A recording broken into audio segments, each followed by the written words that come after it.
Hi, so we're working through the catechism book called My Catholic Faith, and this video is beginning with the very first chapter, which is Religion and the End of Man, which it means the purpose or the destiny of man. It's exploring this question, which is what is man's destiny, what is his purpose, and what is religion? And is it necessary for us to practice religion? Is that something we have to do, or is this just optional? So let's begin with the first question. What is the destiny of man? Well, man's high destiny is to go to God, because that's where we come from. We come from God. So we belong entirely to God. We know this from our reason. Our reason tells us that someone made us. So if you know that nothing comes from nothing, and you see around us that obviously there are things, clearly there is not nothing, then we know that something preceded all of this, or something has caused all of this to be, and that something is what we call God.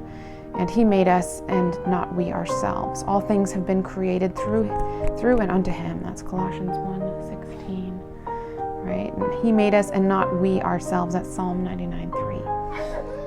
So that's our reason. Our reason can know this. Our reason tells us that God must have made us for some purpose, not just for nothing.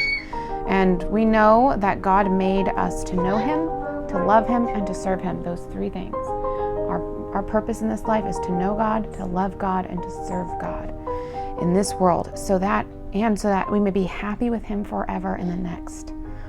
God made us for Himself. The end of man, the purpose of man, is, as of all of creation, is the glory of God. It reminds me of the poem, "The world is charged with the grandeur of God. It shines out like shining from shook foil." All this creation simply manifests God's divine perfections, proclaims the goodness of God, the majesty and the power of God. That is ultimately what we do just by our existence. We proclaim God's glory. Okay, so through glorifying God, man is destined to share His everlasting happiness in heaven. Man was created chiefly for the life beyond the grave. We have an immortal soul. We have an everlasting life. So this life here is a preparation ground for the next life.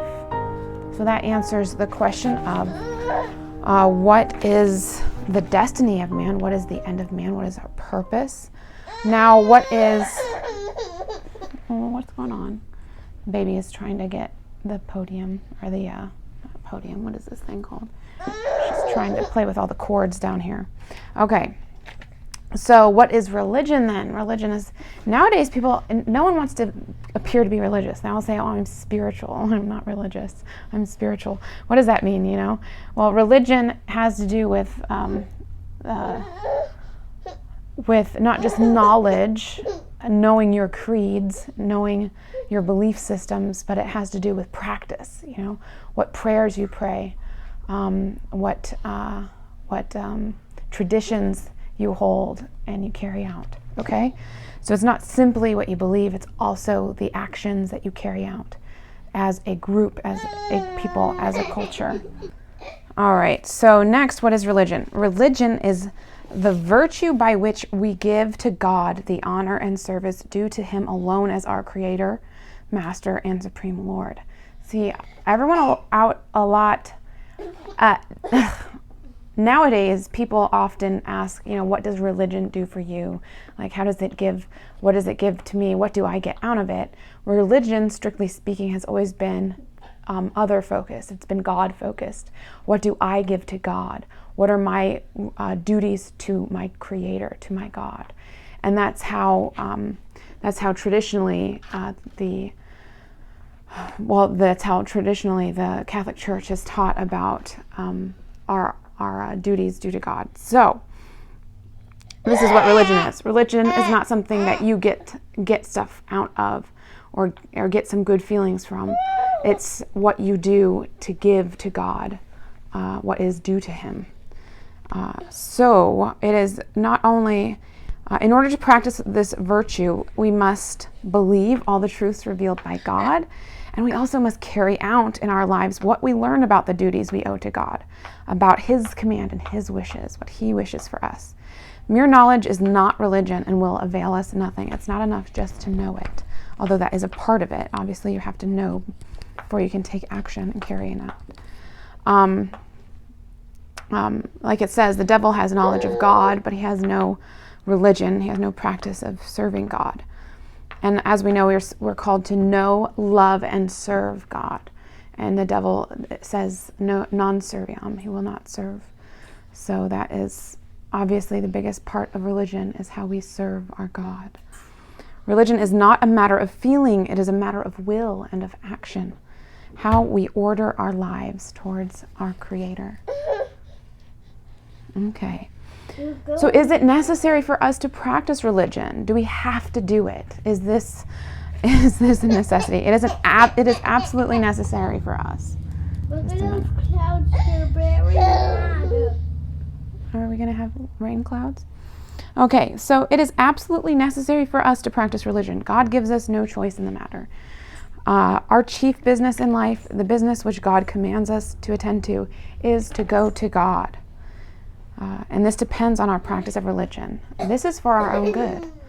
It is by religion that we fulfill the purpose for which we were created.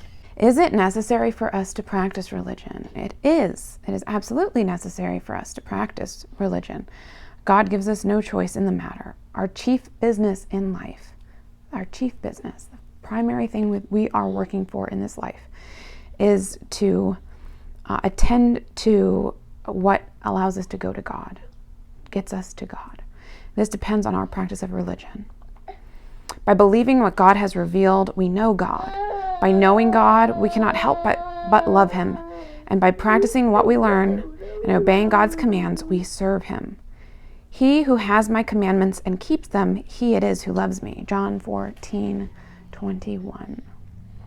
Many people spend their lives in a vain pursuit of riches, honor, and pleasures, but these never satisfy the heart of man, even on earth. Besides, they have to be left behind when the hour of death comes. For when he shall die, he shall take nothing away, nor shall his glory descend with him. That is Psalm 48:18. All right, so from whom do we learn to know, love, and to serve God? From whom do we learn these things? Primarily Jesus Christ. Primarily Jesus Christ, the person of Jesus Christ. And what did Jesus Christ give us? He gave us His church and all of her glorious traditions and all of her teachers. And it's a living church, a living body of Christ that has been given to us over the centuries.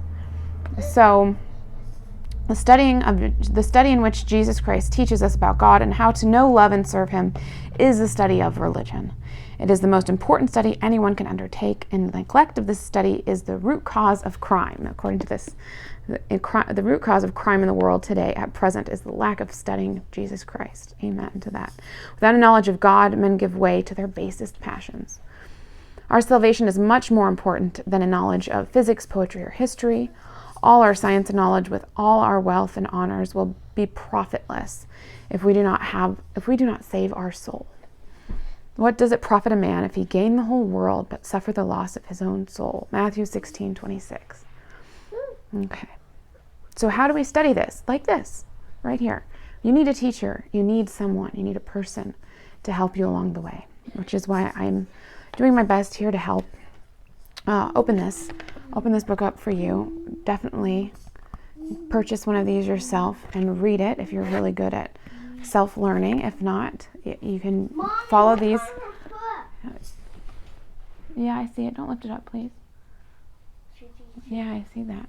All right. Anyway, you can follow me along here, and we'll just go chapter by chapter with this book and learn and study the Catholic faith as it has been taught and handed down to us before the Second Vatican Council changed a lot of practice of religion. All right. So how does this close it up? This chapter closes up with who are those that advocate no study of religion. So there are people who, at least secular people, who think that, I'll let my kid decide for themselves when they get older. I'm not teaching them any faith. I'll let them make up their mind when they're older. It's absolutely outlandish that they would do that. Those that advocate no study of religion are generally termed free thinkers, agnostics, skeptics, and rationalists. And you can see how bizarre of a concept that is. It's almost as if saying, I will let my child choose their own language once they turn 16. Religion is so much, it's more than just surface level of a thing. It is a deeply enculturated system of beliefs and mores, and it's not something that you can just pick and choose as easily as these free thinkers think. They think very little of religion if they think it's possible to even do that. So their freedom of thought is evidently a contradiction. All right, we are not free to think what is not the truth. There are fundamental laws that bind the intellect. For instance, we are free to believe. Are we free to believe that the sun revolves around the earth, even if it appears to do so? Are we just free to believe whatever nonsense we want, simply because it appears to be so? The intelligent man, in order to obtain the kind of freedom humanly possible, should find out to which authority he must submit, and he must discover which is the law. And this is why the rational man studies religion, to find out this fundamental law. That's why it's important, as everyone knows, everyone has this sense and instinct for religion and for its importance. It's very important to find out who your creator is and what is due to him. All right, well, thank you for joining me in this little exercise, and I hope that I will see you in the next video as we learn what's the next chapter is the Apostles' Creed. We will be studying that. All right, thank you. I'll see you then.